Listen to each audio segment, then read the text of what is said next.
Hello, everyone, and thanks for joining us today. You can ask questions at any time during this webinar by typing them into the Q&A panel in your meeting window. My name is Ihab Sami. I am the VP of Product and Marketing at Plurilock, and with me today on the call is Paul Baker, who is the Director of Customer Success at Plurilock. Today, we'll be talking about Plurilock's invisible identity assurance platform and the problem that addresses. And specifically talking about the Plurilock Defend product, which is an endpoint detection and response system that works as an endpoint agent on your desktop, as well as show you, of course, a brief demo of that. We won't go into too many technical details and want to show you just enough of the solutions to generate your interest. But of course, you are welcome. If you want to find out more, feel free to contact us and we'll be happy to provide you with more information at any time.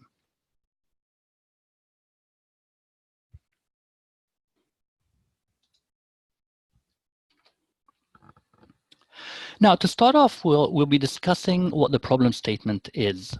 Now, it's no surprise to anybody, not even non-cybersecurity professionals these days, that data breaches are on the rise, where consumer as well as corporate data has actually become a valuable commodity that's traded as well as bartered on both the black market and the dark web. Of course, with the objectives of anything that ranges from simple financial gain to espionage and sabotage. In fact, today's estimates put these damages from data breaches at about $525 billion, and that exceeds that of all the global drug trafficking revenues, estimated, of course, as well as the GDP of some small countries.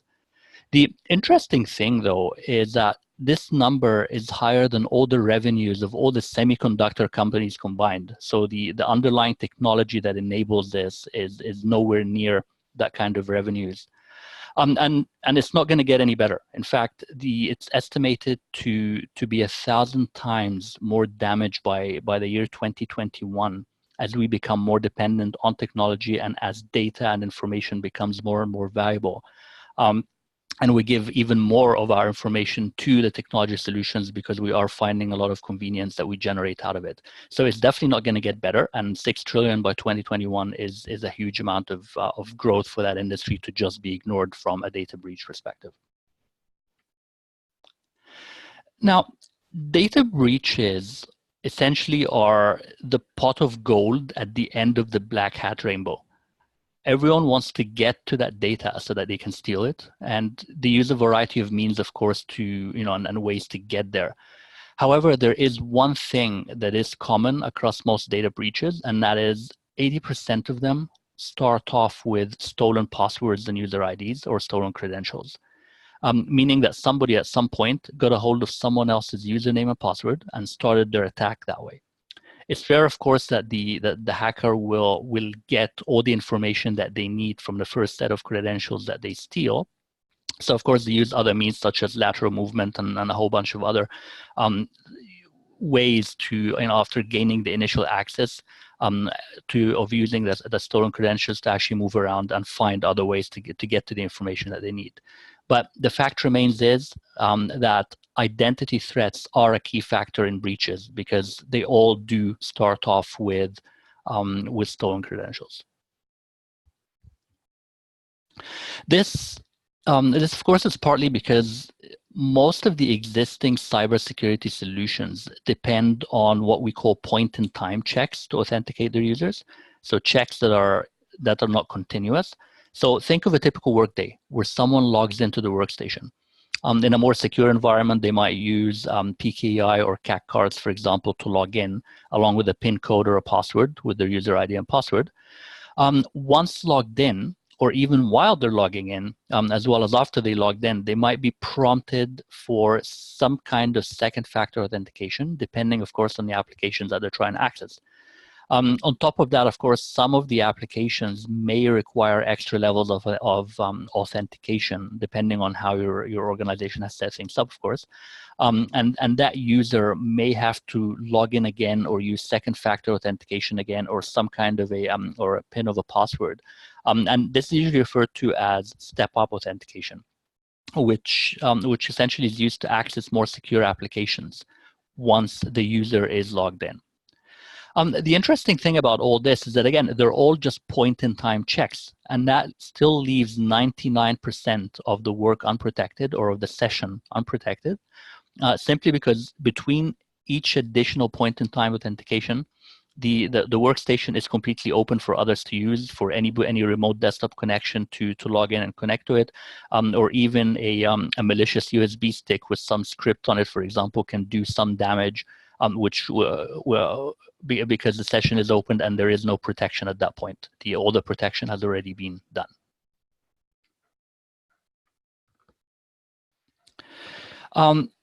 And so far, all the traditional approaches that to stop breaches have been very frustrating. There has been nothing that will have good protection without frustrating the user or disrupting their user flows. So, for example, password rotation and complexity requirements. What ends up happening is that users end up using the same passwords or password combinations for all their applications, or even worse than that, they write them down somewhere and they, on a post-it note somewhere on their monitor.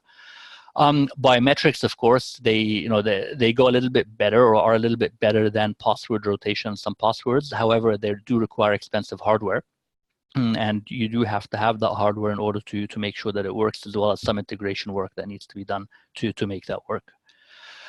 Second factor and step-up authentication have definitely helped quite a bit. However, they are annoying and they're constantly interrupting the user flow. So they're not something that is generally welcomed by end users, and they're always pretty much interrupting people.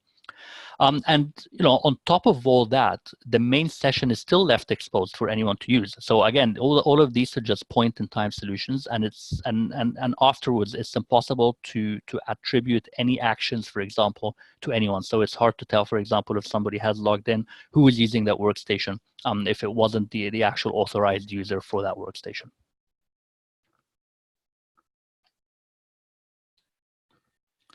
So this is where Plurilock's behavioral biometrics-based solution comes in.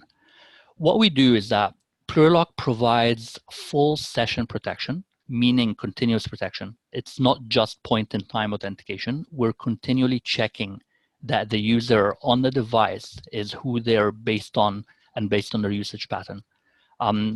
We don't only protect web apps either. We protect the entire workstation, because we run a native agent on the computer that continuously monitors and protects that computer. So the user really doesn't need to do anything different, and so they don't really have much or any interruptions at all. In fact, we can let users skip second factor authentication or step-up authentication, because we can provide a confidence level based on the current usage cadence and how close it is to the registered user.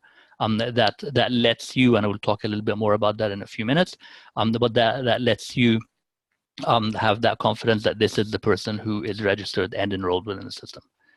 This eliminates blind spots and provides a much better user experience without the hassle or the interruptions of other solutions that are, again, mostly point in time.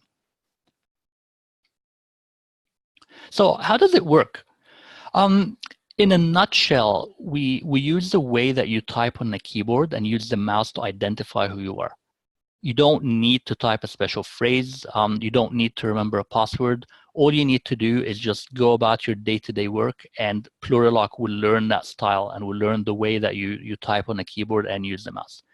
The system essentially uses signals like how you click, how you move, how you scroll, and the direction of the mouse movement, as well, of course, as how fast you type, how long you stay on buttons, for example, how you move between different keys. And essentially what ends up happening is that we learn that cadence. And once we learn it, we use that to protect the workstation continuously. So we're always continually checking against that cadence, against the profile that is enrolled, and to protect the workstation. Now, one thing that's very important to point out is that we do not track what you type or click on. We track how you type it, and how you use the mouse, which essentially provides users with the privacy that is expected in any solution today. And it's far better than other behavioral-based solutions that do need to know what you're doing in order to protect that session. So, once again, we do not track, we do not know what you're typing, we just know how you're typing it or what you're clicking on and the mouse movements that you're doing. There is no contextual information there.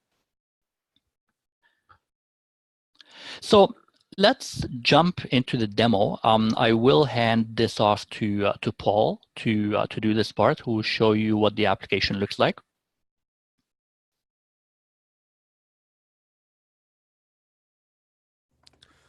Thanks, Ehab. So what we have here is the login to our administration console. This is actually protected by a hidden second factor that learns how I enter my username and password. So this will protect you against things such as cached credentials or someone that's left a username and password perhaps written on a post-it note or similar. So if I try and authenticate with my cached credential, we'll see it doesn't work. If I retype my credentials in a slightly different manner as I would normally do it, and this is the right credentials, but just not typed in my, my normal style, it will again fail that authentication because it's not me who's typing it. So if I now go ahead and just log in normally, with my normal cadence of typing, it lets me into the system. So when I first come in, we have a dashboard that gives us just an overview of what's going on with the system. We can see our continuous authentication events. We can see our static authentication events, which is the authorization into this application that we've just looked at. If I go and look at our static authentication log here, you can see here was my first attempt to log in by typing, and as you can see, I had a very low score on that and no match. So despite my credentials being correct, my username and password were correct, the system did not grant me access. When I tried again with my normal typing, I got a much better score. The system matched that against my my profile and let me in. So for continuous authentication, I'll bring up the logs here. So this is our in-office system here. So this is everyone that's currently using it. So I'm just going to filter this down to see my actions. And you can see here that we're capturing mouse and keyboard actions as I've been using my system. So what I'm going to do now is just do a short bit of typing, and you'll see that the logs will update as I type. In pretty much real time. About every 3 to 5 seconds, we generate an event into these logs, depending on how quickly you type. I'm yet to master typing and talking at the same time, so I'll just quickly type a couple of sentences here.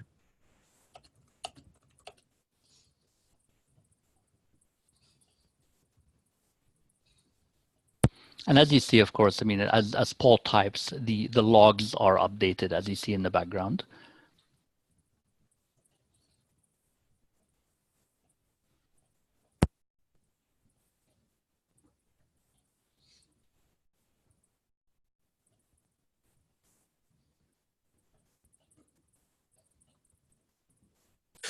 So you'll see there that it's it doesn't care about what I'm typing and the various typos that I've made. It's just capturing those events as I type them.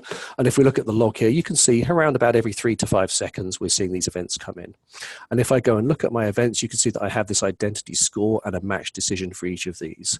A typical score for me and many other users is around about the mid 0.6s to 0.7 or thereabouts. And we can look through here and we can see these are all around about the same score. So what I'm going to do now is simulate an attack using a script type of attack. So I've got auto hotkey loaded on here. And what that does is it emulates a keyboard. So if I hit a hotkey, it's going to type out a similar sentence to I've typed above, just using auto hotkey script there. So the system will see that. It will see that that doesn't match my enrolled profile, so it doesn't match the way that I would normally type or use the mouse. And then it's configured to react accordingly by locking my workstation. So I'm going to go ahead and run that now. And you'll see that it types and very quickly throws me out to my lock screen. And if you can hear in the background, there was a tone from my phone. We've got out of band notifications as well. So it's actually sent a message to my phone to say, we've detected something. Was this you? I can reply in a positive way to that, and that will actually mark that as a false alarm. The system can then learn about that new behavior. But if I was away from my desk and I hadn't locked my workstation, I could actually say, no, this wasn't me. And the system can then instantly react and lock that workstation out regardless of how the system is configured. So I'm just going to go ahead and stick my pin to get back into my, my machine here. And you can see here that this is the keyboard event that generated that.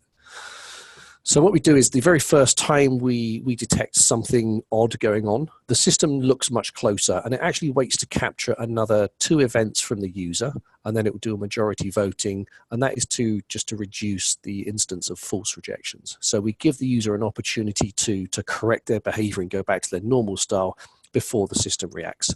And we can configure various levels of reaction based on your particular needs and use cases, and it's always then a balance between speed to react and overall security. So that's all from me. I'll hand back to Ehab. Thank you. Thanks, Paul. Let me just share my screen. There we go.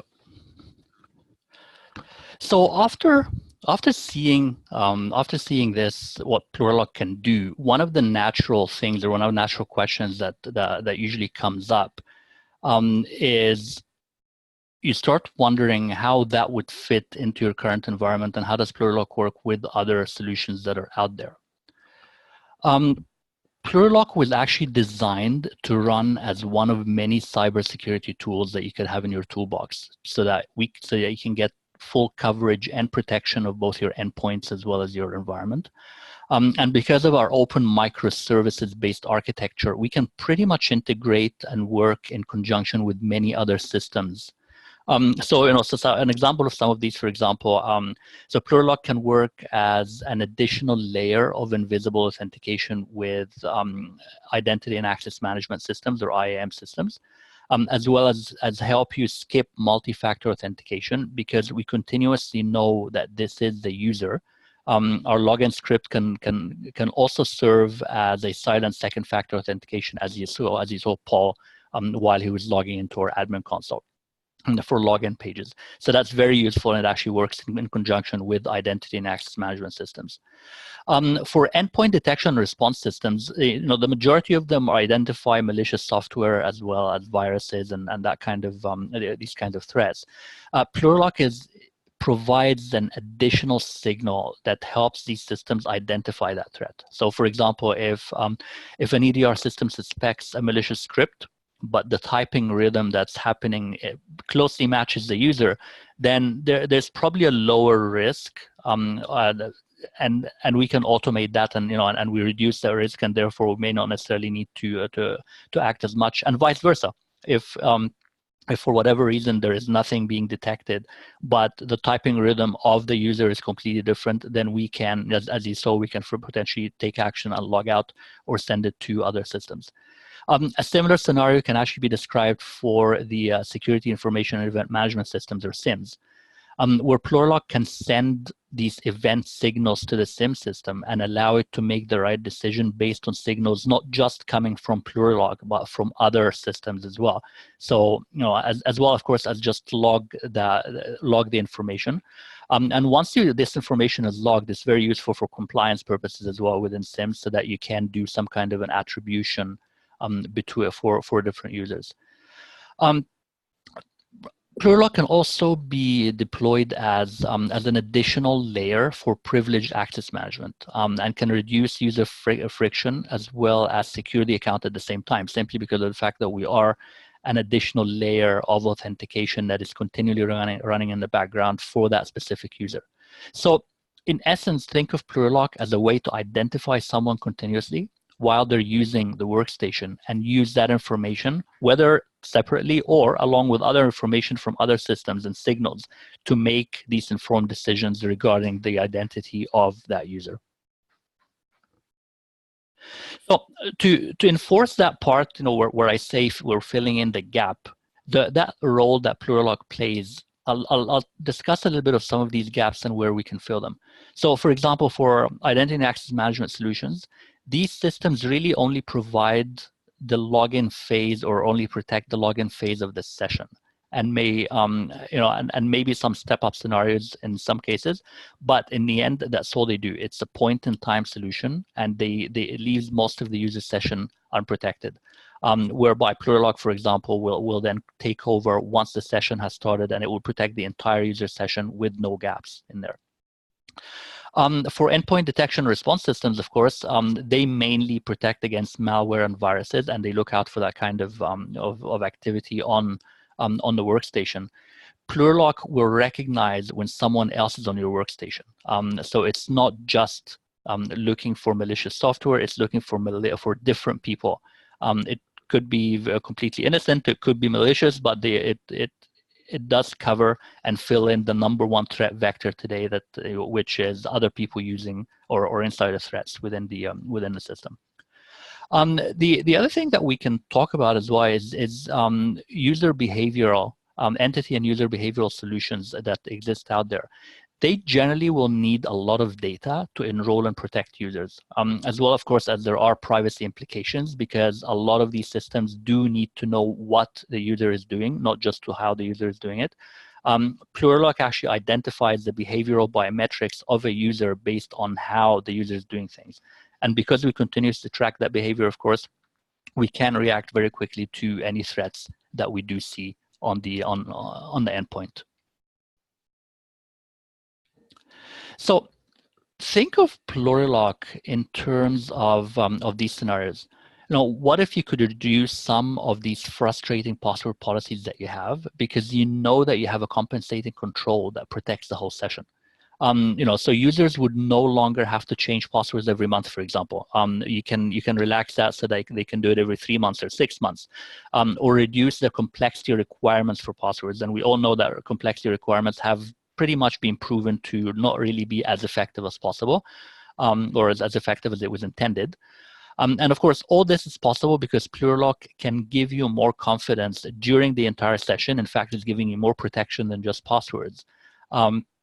And it protects the whole session and not just the login phase of it. So it can definitely help you with relaxing some of these password policies. Even things like password rotation and how many passwords you can reuse, etc., can actually be relaxed when you implement something like that. You can even eliminate second factor or step-up authentication in certain scenarios when you know that Plurilock has a high confidence score for the current user. In fact, we do have a few of our customers who have integrated with some of the, or we have integrated with some of the other identity access management step-up solutions, where if a user is about to access a more privileged or sensitive application, one of the things that happens is that application, before it shows the step-up authentication step and interrupt the user, what it will do is that it will check and call Plurilock's API to get a confidence level of the usage of that user for the last certain amount of time, for example. And based on that confidence level, if it's relatively confident that this user is who they say they are not going to show that step-up authentication for the user. If it's not confident, of course, then that step-up authentication pops up. So think of that as one of the biggest sort of frustrations of end users is the constant need to have to enter passwords and all these step-up authentications. We're making that quite a lot easier for the end user, and eliminating a lot of that friction between the user and the system. And of course, there is the case of privileged access users who need just a bit more security than others. Ones who are mainly operating in regulated industries, where attribution is also important. So Plurilock allows you to add that invisible layer of identity assurance for these types of users. And not only that, but Plurilock is also going to give you an audit trail of confidence scores so that you can attribute these actions to the users after the fact. This is actually very important for compliance as well as for forensics. In many industries, you do need that kind of attribution to be in place.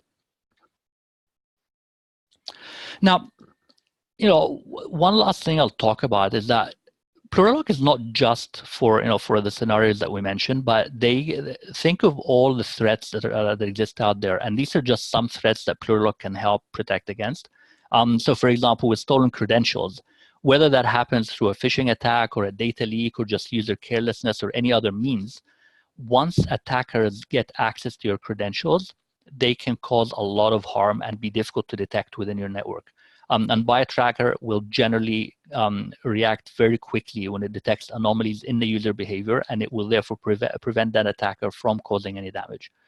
With password and account sharing, named licenses, for example, for online services are often shared between users. This creates both a security as well as a revenue loss for these types of organizations. BioTracker can recognize that registered user by the way that they enter their user ID and password, or they use the workstation. And after logging in, we can act when that profile doesn't match your behavioral biometric profile. When it comes to user substitution, outsourcing organizations will typically, will occasionally substitute users without the client's knowledge or consent. This, of course, puts your systems as well as data at risk because you don't know who's actually looking and who's using the system. But with BioTracker, you can actually ensure that the person using your systems is the same person that you vetted and the same person that you enrolled. And of course, with insider threats, which is it's a relatively big term, and it covers a lot of different types of things. But however, what has been shown is that a lot of internal bad actors will use other people's credentials or workstations just simply to stay hidden longer. This, of course, makes them harder to detect and identify, but BioTracker will very quickly recognize that the current user's biometric profile doesn't match that of the account owner, and of course can log them out. And going even further, BioTracker can be used to identify that the attacker of or to identify the attacker of the system if that profile exists within the system. As well, of course, as a remote access Trojan, we will recognize right away that this is the system is being remotely accessed, and the typing style is different, and it will lock them out if it's not a match. And of course, you've seen that in the demo, a USB type scripting attack where they mostly rely on typing commands in quick succession on the workstation without the user knowing. Now, this may fool the user, but it doesn't actually fool BioTracker, which will quickly detect that anomaly and log them out. Now, today we showed you a USB stick. However, we can, we're more than happy to show you and give you control of the keyboard, for example, during a demo, a one-on-one demo where you can actually try and type, and we will show you that it does recognize that the typing style is different. Even phishing attacks, for example. So even though BioTracker doesn't really stop the user from clicking on a malicious link and giving that information out, but once the intruder has stolen the credentials, we can detect once they start using the credentials or take actions within to start using these systems. And of course, one of the most important things as well is the ability to attribute and find out who took which action by analyzing that biometric signature of any actions that were taken on the workstation. And BioTracker can be used to sort of look at existing profile and compare that. Now, of course, in the end, it's just we protect against things like user carelessness. So BioTracker can actually help prevent attacks that occur because people leave their computers unattended or unlocked, or people who use easy-to-guess passwords, for example, and it therefore makes it easy to use their accounts. And this, of course, will quickly lock them out if the biometric profile doesn't match, as well as potentially notify them of that potential breach. So to summarize, we showed you how Plurilock Defend, which is our endpoint detection response system, helps provide you with continuous identity assurance for your organization, and it helps you relax some of these annoying policies that add friction. All the while, Plurilock actually does fill in a lot of gaps that most other identity solutions leave wide open. So before I start taking questions, I would just like to invite you to our next webinar when we'll be talking about how identifying a user through biometrics, so things such as fingerprints, facial recognition, or iris scanning, is just simply becoming not enough for today's world or today's digital age. And we'll be discussing that shift from point-in-time identification, which we kind of talked about today, to behavioral biometrics, which are more continuous, and how that is impacting to today's workforce. If you want to register for that, go to plurilock.com and click on the banner on the top of the page to register for that webinar. And with this, I'll stop, and I will take any questions that anybody may have.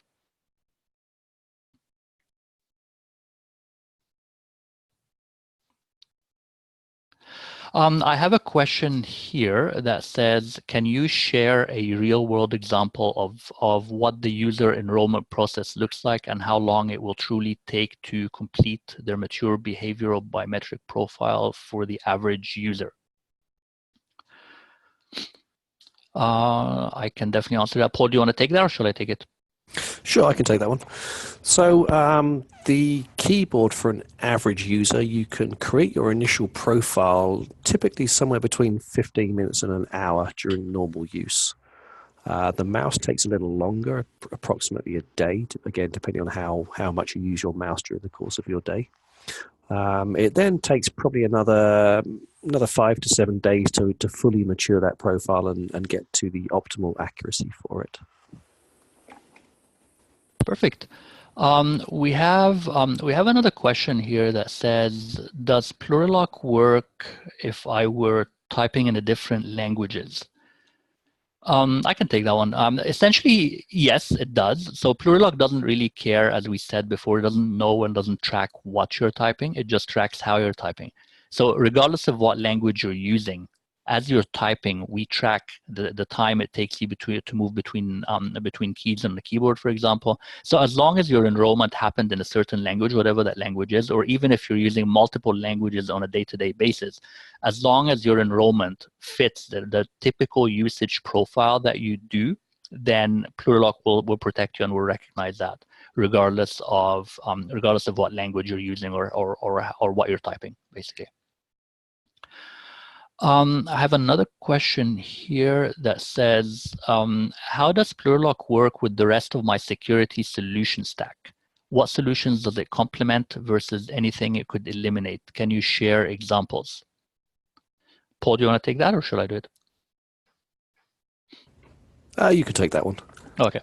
As I think I sort of mentioned on one of the slides that, we work with both we work with both the identity and access management system as well as SIEM systems to provide and fill in a lot of the gaps that these solutions leave open.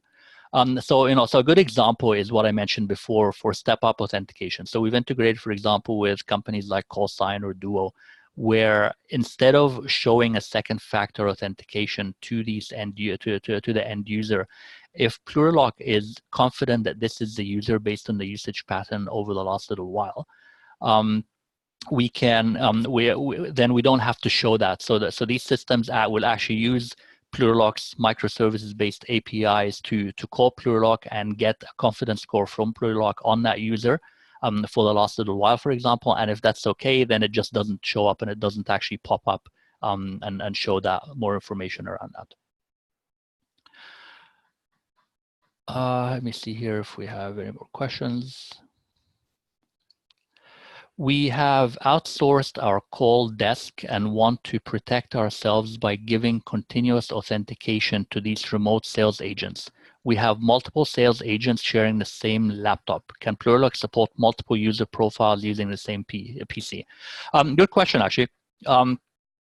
Yes, the short answer definitely is yes. What we do is we use the current user account to identify that user profile. So and as an administrator, you don't actually have to do anything extra to register that user. So once that agent has been installed on the workstation, the registration is automatic in the background using that user ID. And as long as the different call desk agents log in using different accounts, then each one of them has their own profile, and they can and they do get protected separately, even though they are sharing the same PC.